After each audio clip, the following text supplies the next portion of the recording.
And our fourth main topic today gets submitted to us by James, who writes, "Hi, John and crew. First time writing in, so be gentle." Well, good to have you here, James. Thanks for writing in. "I wanted to know if you saw the latest PR nightmare for Bob Chapek after Simu Liu." By the way, Bob Chapek, for those who don't know, is the new CEO of Disney. "After Simu Liu, who is the star of Shang-Chi, hit back at a comment he made that Shang-Chi was an experiment. It is starting to feel like the tide is turning against Chapek right now, with a dark cloud seemingly hanging over Disney/Marvel. Can you see a time coming where he is no longer Disney CEO? Thanks and much love from the UK."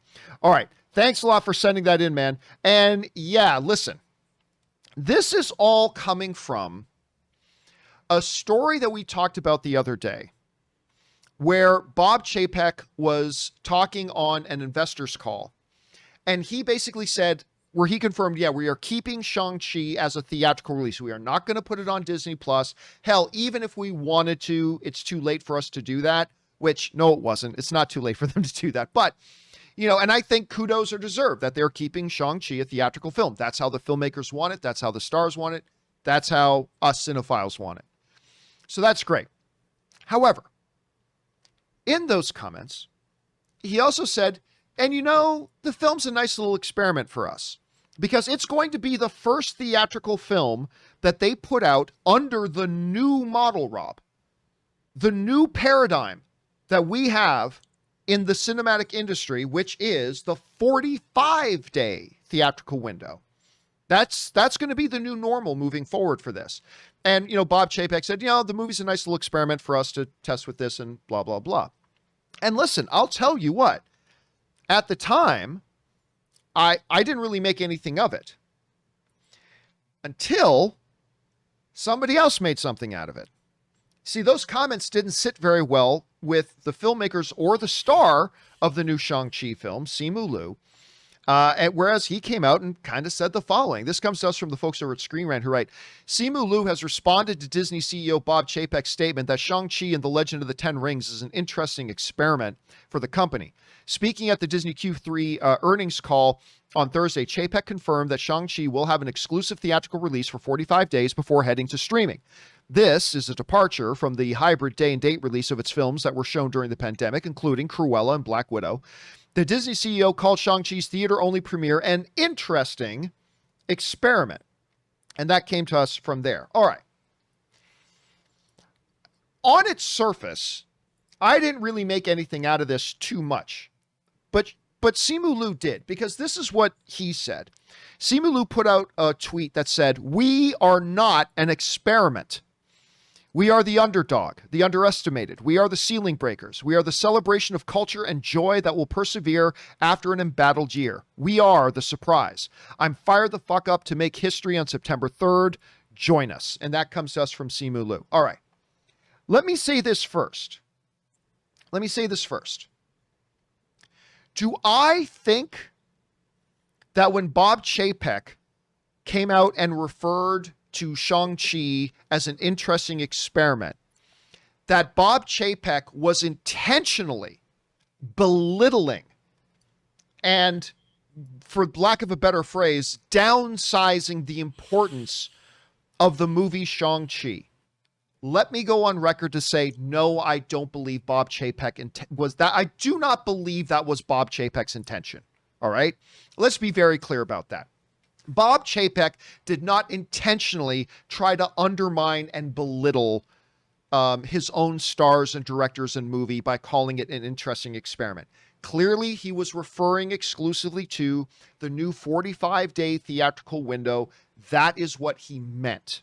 Okay? That is what he meant. But Rob, when you're in a position like Bob Chapek,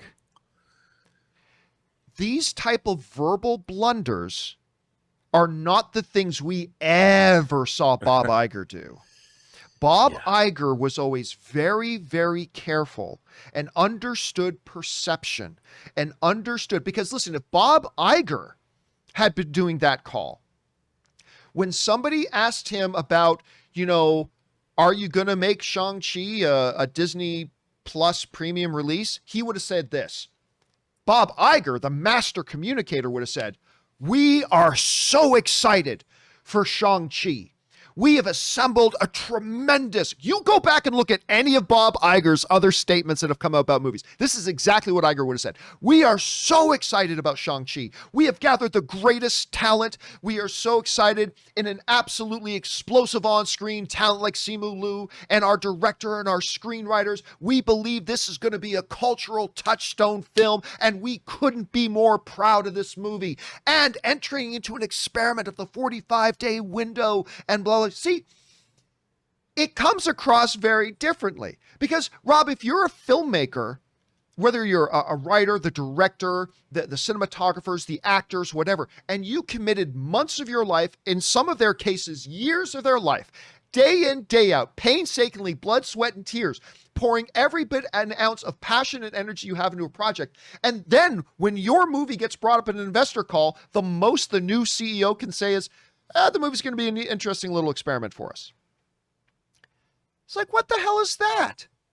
What the hell is that? And again, to me, it just shows again the inability of Bob Chapek to truly wear the captain's hat, to be the guy. I mean, look, maybe that's too harsh. Maybe that's too harsh. Maybe a more gentle way to say it is, he clearly has a lot to learn from Bob Iger, because Simu Liu and the other creators of Shang-Chi are sitting there saying, "Look, this is an opportunity. You're going to be quoted by media all over the world. What are you going to say about our movie that's coming out in a couple of weeks? It's going to be an interesting experiment with our 45-day window." Really? That's what you have to say about it? Because whenever Iger talked about any of their movies, it's going to be fireworks. It's going to be sex parties in your mouth. It's going to be like, the heavenly angels came down and scrubbed your bum with gentle toothpaste. I don't know what that means. I got words coming out of my mouth. But wow, Bob Iger knows how to sell a movie. Whatever. And Bob Chapek, I'm sorry, I get it. Listen, I fully agree that Bob Chapek was not intentionally trying to undermine or undersell Shang-Chi. He wasn't trying to insult it. He wasn't saying the movie itself was an interesting little experiment. I understand he wasn't saying that. But when you are the leader of Disney, you've got to understand that your words matter. How you are perceived matters. Your filmmakers, the people who work for you, are listening. And when you have an opportunity in a platform like that, and all you can say about it, where Bob Iger would have been coming out and shooting off fireworks in the sky, all you can say is, "Yeah, this is going to be an interesting experiment."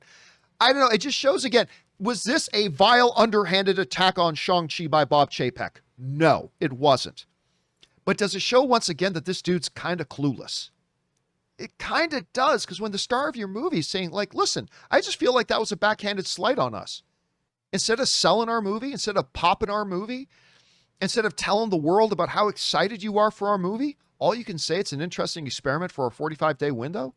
We're not an experiment. We're more than that. And I think that's what they took personally. And should they have taken it that personally?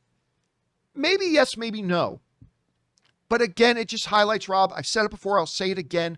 When you are in the position that Bob Chapek is in, you are trying to fill the shoes of Big Papa Iger.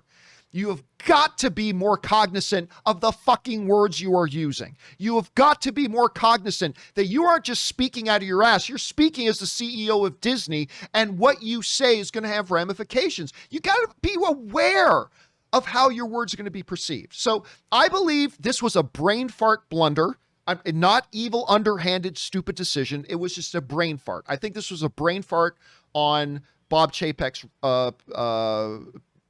spot. Hopefully this will be a learning experience for him. He'll understand shit. But Rob, when you start looking around at everything seems to be PR nightmare after PR nightmare after PR nightmare right now. And this was just a simple, easily avoidable thing. Anyway, Rob, you saw this. What's your take on it? Well, first of all, this is also an important film culturally. Yes. The same way that Black Panther was an important film culturally for Disney. And whenever you're dealing with that, you have to be mindful. What I really liked about Simu Liu's tweet, he says, "We are not an experiment. We are the underdog, the underestimated. We are the ceiling breakers. We are the celebration of culture and joy that will persevere after an embattled year. We are the surprise. I'm fired the F up to make history. Join us. I think his response was actually quite a good one in the sense that I'm sure Bob Chapek, thinking he's on an earnings call, shareholders want to hear things without hyperbole. However, I think that anyone knows when talent, people really care about the work they do. They're very sensitive about the work they do. And whenever you've made a movie, anyone who's made a movie knows you're dealing with people.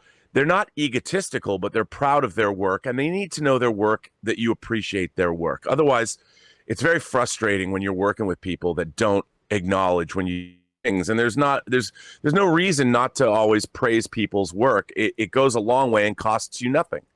So I think that Bob Chapek might have led and talked about and said, listen, we're really proud of this movie.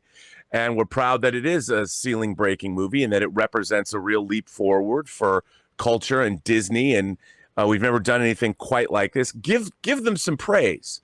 And then he was actually, as an experiment, I get it. He was talking about a theatrical window, 45 days. They're not putting it out on Disney Plus as a premium. So from a business standpoint, from where he was coming from, and I'm sure the way he was thinking about it when he was on the earnings call, he's thinking, okay, I'm speaking to shareholders and investors, and they want to know what this all means. And like you said, he was talking specifically in business terms. But no, these Disney shareholder calls are being reported everywhere. You know, why not always lead with how proud and excited you are with this new film? Why not just say that? Praise the cast, the crew, say everything about it. And then you say, and that said, you know, we're during a pandemic, we're going all in on a theatrical release and celebrate the movie. I mean, when you call it an experiment and you don't lead with that, Bob Iger would never do that. Bob Iger understands talent relations. He understands how far a few nice words go. And on an earnings call like this, why not throw in a few great words about your product before you talk about it being an experiment? This is talent relations and filmmaking 101. And like you said, John, this is not a rookie mistake. This is a big mistake. And that guy's running Disney. And, you know, how many of these cumulative little faux pas are going to happen? It's not good. It's not good. And what it gives me pause, like, shouldn't somebody running a major motion picture studio that has a global reach know these things? You have an advisor that says, okay, on this earnings call, you might want to lead with these things. Here are your talking points. Yeah. Just like you don't ask whoever made that statement about Scarlett Johansson, somebody should have said, yo, that's not the way to lead with these comments. Come on now. Yeah. I mean, this is not rocket science. You pointed something out, Rob, that I think is key here. Bob Iger was tremendous at talent relations, because here's the difference. Like, I've been at some of these premieres where Bob Iger's in the room and everybody wants to gravitate to him. The stars of the movies, the directors, the producers, they all want to gravitate to Bob Iger. Because I'll tell you what Bob Iger did was he made his creators feel valued.